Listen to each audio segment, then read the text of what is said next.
کچھ ہی دیر بعد آمنہ واپس اپنے گروپ میں پہنچ چکی تھی، جہاں آمنہ کی غیر موجودگی پر کھلبلی مچی ہوئی تھی۔ پھر آمنہ کی دوستوں نے اسے دیکھتے ہی خوب ڈانٹا۔ آمنہ معصوم سا چہرہ بنا کے کہنے لگی کہ گلہری کے پیچھے بھاگتے مجھے پتہ ہی نہیں چلا۔ پھر آمنہ نے وشال کا شکریہ ادا کیا تو وشال بغور اسے دیکھنے لگا۔ وہ انتہائی خوبصورت اور معصوم سی لڑکی تھی جو اپنی دوستوں سے بچھڑ کر کافی خوفزدہ بھی ہو گئی تھی۔ اس نے سر سے پاؤں تک آمنہ کو دیکھا، پھر مسکراتے ہوئے واپسی کے لیے واپس قدم پلٹا، لیکن اپنا دل وہیں کہیں چھوڑ آیا۔ ان پہاڑوں میں تو دل ویسے ہی بہت جلدی بھٹک جایا کرتے ہیں۔ وشال کا دل بھی کہیں بھٹک سا گیا تھا۔ چلو آمنہ، آگے نکلنا ہے، یہ تو راستہ تھا، بس یوں ہی رکے تھے ہم، تم نے تو پہلی ہی جگہ ہمیں ڈرا کے رکھ دیا ہے، آگے نہ جانے کیا کرو گی، اسی لیے ہم نے اپنے پلان میں تمہیں شامل نہیں کیا تھا، اس کی ایک دوست منہ بنا کے کہنے لگی۔ اس بات پہ آمنہ کو غصہ آ گیا، مگر ارم نے اسے سمجھا بجھا کے خاموش کر دیا۔ یار آمنہ، تمہیں پتہ ہے نا تمہارے گھر والے کیسے ہیں، اگر تمہیں ذرا بھی کچھ ہو گیا تو ہمارے لیے مصیبت کھڑی ہو جائے گی۔ فریال نے بھی آمنہ کو سمجھایا، اب خبردار جو یہاں وہاں ہوئی۔ آمنہ نے فوراً سر ہاں میں ہلایا۔ پھر وہ لوگ کوسٹر میں بیٹھے اگلے علاقے کی طرف روانہ ہو گئے۔ تھوڑی تھوڑی دور بہت خوبصورت جگہیں تھیں، گاڑی کبھی کہیں رکتی تو کبھی کہیں، اور وہ لوگ کچھ دیر اتر کر تصاویر وغیرہ کھینچتے، اس جگہ کا لطف لیتے اور پھر آگے بڑھ جاتے۔ پہلا دن ایسے ہی گزر گیا تھا۔ وہ لوگ رات ہونے سے پہلے اپنے ہوٹل آ گئے تھے۔ اس نے سارا وقت شجاع کو میسج کر کے اپنی لوکیشن کے بارے میں بھی بتایا تھا۔ اگلے دن انہیں لاہور چھوڑ کر راولپنڈی جانا تھا اور پھر وہاں سے آگے کے راستے طے کرنے تھے۔ صبح ہی صبح انہوں نے اپنا سامان اٹھایا اور ہوٹل چھوڑ کر راولپنڈی کے لیے نکل گئے۔ وہیں انہیں کسی اور ہوٹل میں اسٹے کرنا تھا۔ وہ لوگ ہوٹل پہنچے تو تقریباً دوپہر کا وقت ہو رہا تھا۔ سامان رکھ کر آمنہ فوراً ہی ہوٹل سے باہر والے حصے میں نکل آئی، کیونکہ وہ بہت ہی خوبصورت جگہ تھی۔ آمنہ سردی سے ٹھٹھر رہی تھی، اس نے شال نہیں لی تھی، وہ صرف موٹی جیکٹ پہنے ہوئے تھی۔ کانپتے کانپتے وہ ان جگہوں پہ نظر ڈال رہی تھی اور سوچ رہی تھی کہ کاش کبھی زندگی میں وہ اپنے ہم سفر کا ہاتھ پکڑ کر اس جگہ پر آ سکے۔ دل میں ارمان سے جاگے تھے، کاش سرفراز کی جگہ کوئی اور اس کا ہم سفر بن جائے جو اس کی طرح زندگی کو جینے والا ہو۔ اور شاید وہی لمحہ قبولیت کا تھا کہ آمنہ کی دعا عرش تک پہنچ گئی۔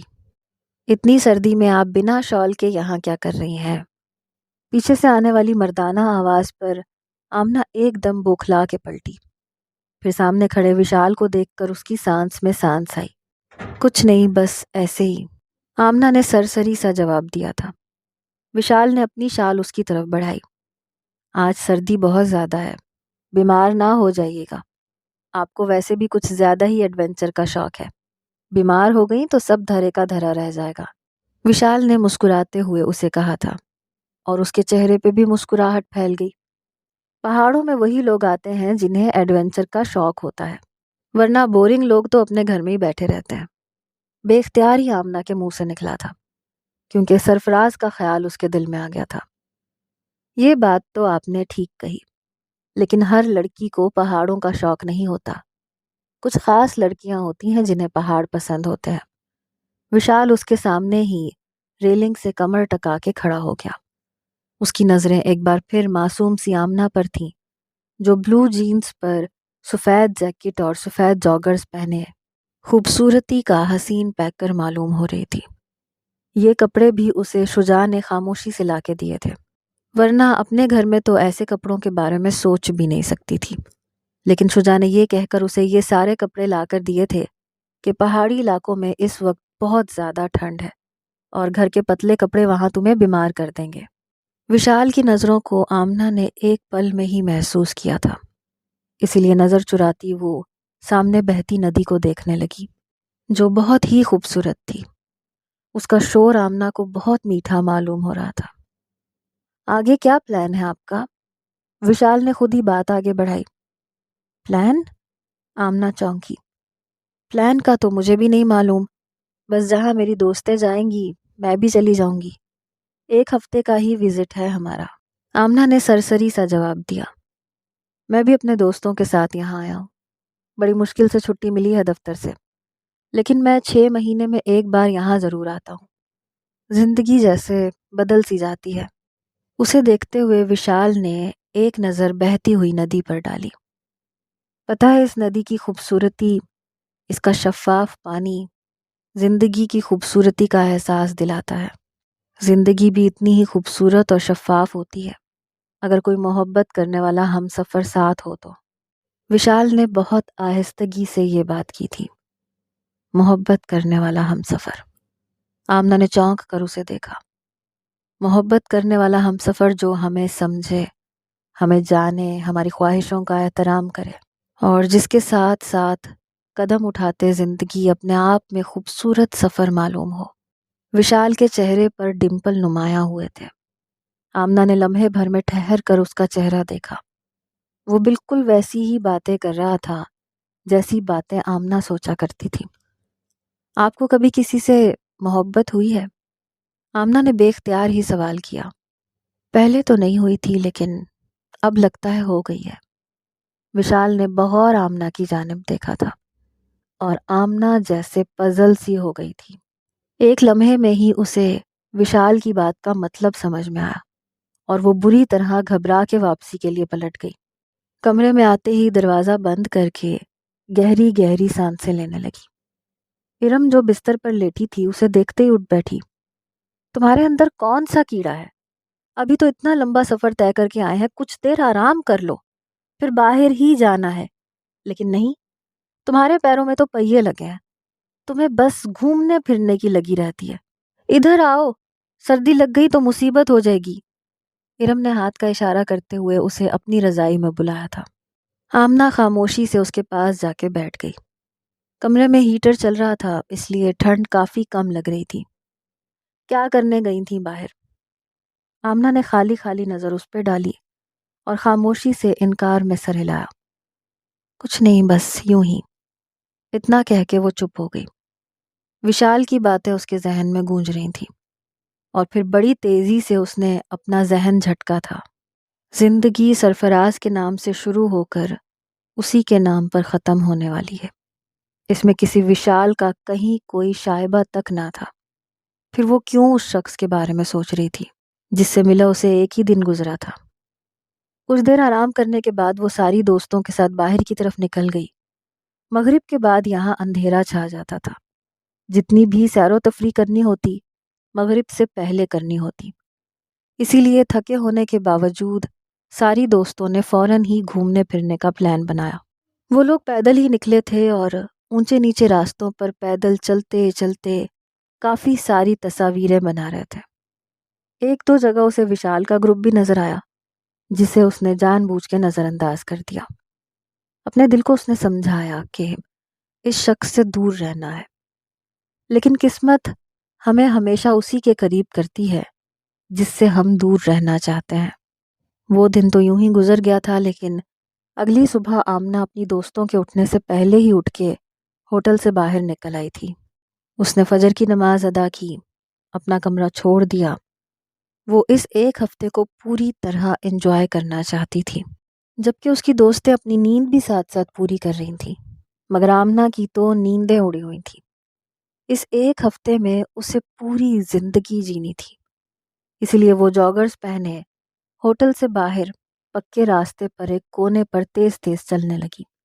تیز تیز چلنے کی وجہ سے سردی کا احساس تھوڑا کم ہو گیا تھا۔ ہوٹل میں کام کرنے والے ایک بچے نے اسے بتایا تھا کہ آگے کی طرف ایک بہت خوبصورت سی چھوٹی سی پہاڑی ہے جس سے ایک جھرنا بہتا ہے، لیکن وہ جگہ یہاں سے کافی دور ہے اور وہاں بہت کم ہی سیاح جاتے ہیں کیونکہ اتنا لمبا سفر پیدل طے کرنا پڑتا ہے۔ اس راستے پر کوئی جیپ وغیرہ نہیں جاتی، درمیان میں کھائیاں ہیں اور ان پر پشتے بنے ہوئے ہیں۔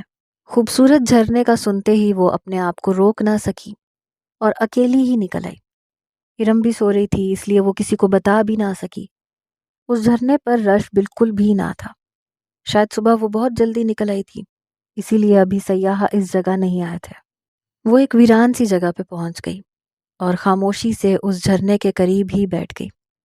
ساری زندگی اس کی آنکھوں کے آگے گھوم رہی تھی، ساتھ ہی بار بار سرفراز کا خیال بھی آتا۔ کہ کاش کوئی ایسا معجزہ ہو جائے کہ سرفراز سے میری جان چھوٹ جائے۔ ساری زندگی ایک ایسے شخص کے ساتھ گزارنا جس کے لیے عورت صرف اور صرف ایک غلام ہو، آمنہ کے لیے ناممکن سا تھا۔ وہ دل ہی دل میں سوچ رہی تھی کہ وہ کبھی ان جگہوں پر دوبارہ نہیں آ سکے گی۔ جبھی پیچھے سے کسی نے اس کے کندھے پہ ہاتھ رکھا، اس نے پلٹ کے دیکھا تو وہ ایک عجیب و غریب سا لڑکا تھا۔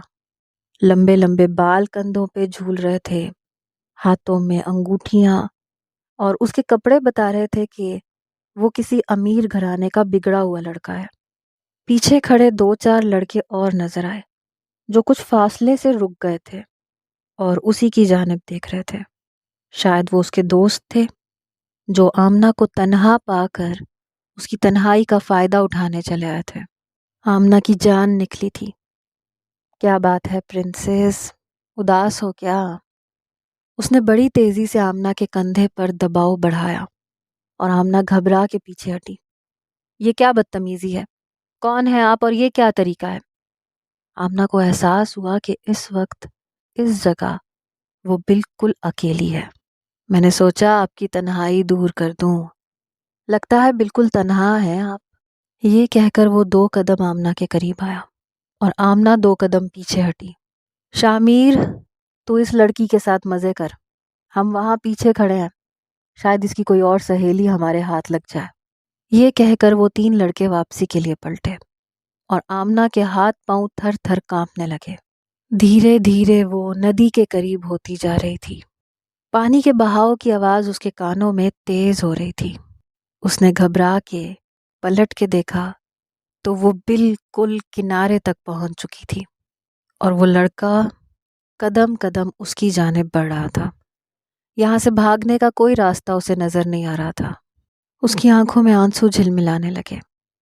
دیکھیں، میں اپنے گروپ کے ساتھ ہوں، آپ ابھی اور اسی وقت یہاں سے چلے جائیں ورنہ شور مچا کے میں سب کو جمع کر لوں گی۔ آمنہ نے ہمت کر کے اسے ڈرانے کی کوشش کی۔ ارے مچائے نا شور، آپ کو پتہ ہے صبح کے 7 بج رہے ہیں اور یہ جگہ جہاں موجود ہے یہاں اتنے سیاح نہیں آتے کیونکہ اس سے آگے اور کوئی پوائنٹ جو نہیں ہے۔ آبادی والے بھی ادھر کا رخ تھوڑی کم ہی کرتے ہیں۔ آپ کو نہیں پتہ یہ جگہ مشہور ہے اس بات کے لیے کہ یہاں بھوت پریت رہتے ہیں۔ اس نے آمنہ کو ڈرایا تھا۔ آمنہ کا سانس سینے میں ہی اٹک گیا۔ شجاع بھائی، بے اختیار ہی اسے بھائی کا خیال آیا۔ وہ لڑکا ایک قدم اور بڑھا، اس کے بالکل نزدیک آ گیا۔ آمنہ کے پاس اب پیچھے ہٹنے کی کوئی گنجائش نہیں تھی کیونکہ ایسا کرتے ہی وہ اس ندی کے تیز بہاؤ میں بہہ جاتی۔